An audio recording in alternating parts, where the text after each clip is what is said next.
Ulang, siapa anak-anak? Ya, Prabu Tapaagung memiliki 2 anak perempuan, mempunyai 2 anak perempuan.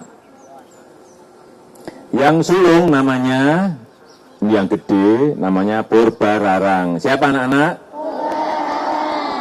Yang gede, yang sulung namanya Purbararang. Kemudian yang adiknya namanya Purbasari. Siapa anak-anak?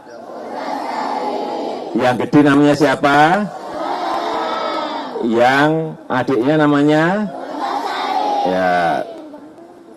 Purbararang ini orangnya jahat.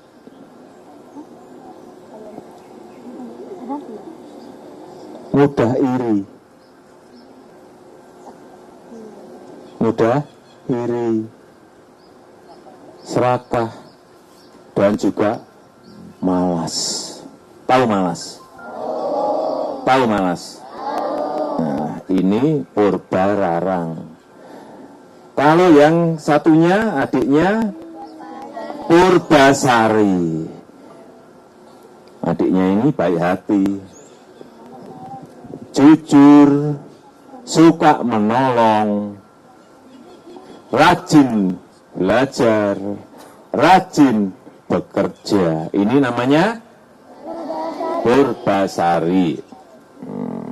Nah, ini Purbararang ini pengen sekali menggantikan ayahnya menjadi ratu. Ratu. Nah, jadi Purbararang ini ingin menggantikan ayahnya menjadi ratu. Kalau laki-laki raja, ya. Tapi dia khawatir, Purbararang khawatir. Waduh, jangan-jangan nanti ayah saya memilih Purbasari, bukan saya. Dia takut kalau nanti yang dipilih oleh ayahnya Purbasari, adiknya. Maka Purbararang menemui nenek sihir. Menemui nenek sihir. Nenek sihir ini jahat atau baik? Jahat. Anak-anak kan tahu semuanya, nenek sihir itu jahat.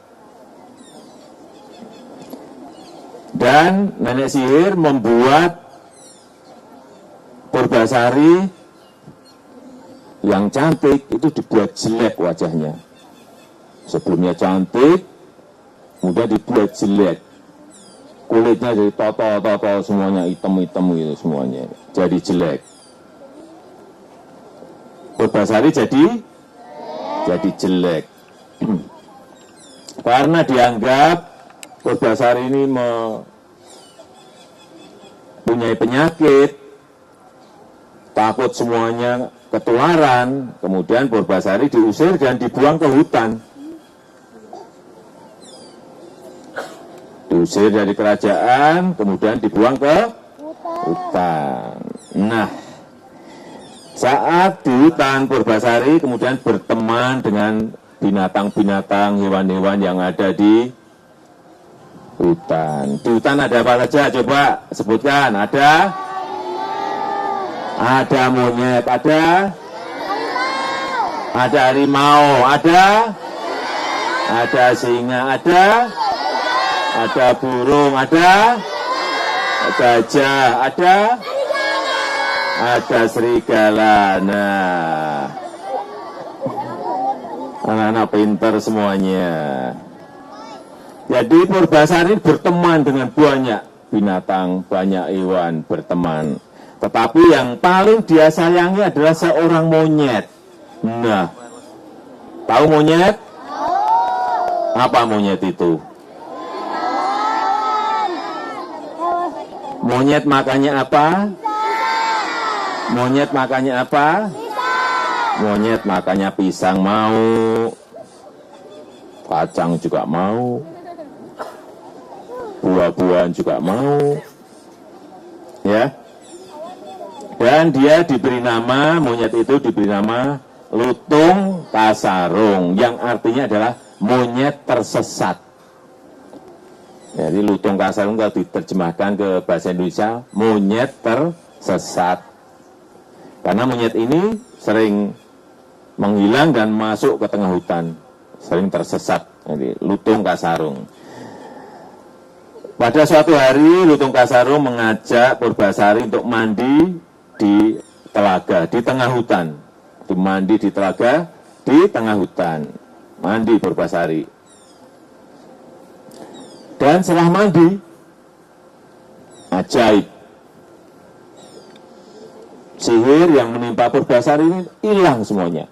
Penyakitnya hilang, toto-totonya hilang dari tubuh Purbasari, sehingga dia menjadi cantik lagi seperti sedia kala. Menjadi cantik kembali seperti sedia kala. Mendengar itu, kan Purbararang mendengar, kaget. Waduh, Purbasari jadi cantik lagi. Sehingga Purbararang khawatir sekali kalau Purbasari kembali ke istana, kembali ke kerajaan. Dia khawatir kalau Purbasari akan ditunjuk ayahnya menjadi ratu. Takut sekali Purbararang. Maka Purbararang bergegas ke hutan, menemui Purbasari dan menghalangi Purbasari untuk kembali ke istana, kembali ke kerajaan. Purbararang menyampaikan pada Purbasari bahwa dia, Purbasari, kamu boleh kembali ke istana, kamu boleh kembali ke kerajaan, asalkan mempunyai calon suami yang tampan, kayak Pak Jokowi. Yang terakhir tadi guyon, ya. Kembali lagi, jadi dia boleh kembali ke istana asalkan mempunyai suami yang tampan dan lebih tampan dari calon suami Purbararang. Ya. Tentu saja Purbasari bingung di tengah hutan, waduh, di tengah hutan gimana mencari calon suami yang tampan. Tapi tiba-tiba lutung kasarung datang. Lutung kasarung datang, dia meloncat-loncat, kemudian dia semedi berdoa. Ini. Kemudian di sekeliling lutung kasarung mengeluarkan asap. Dan ketika asapnya hilang, lutung kasarung sudah berubah menjadi pemuda yang tampan. Seperti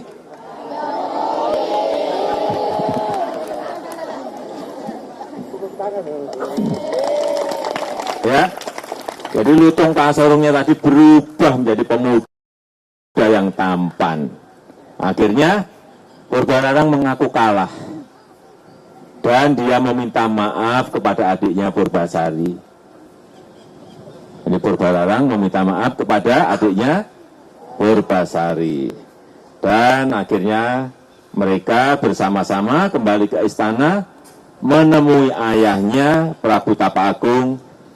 Kemudian mereka rukun kembali, mereka hidup berbahagia. Sudah tamat.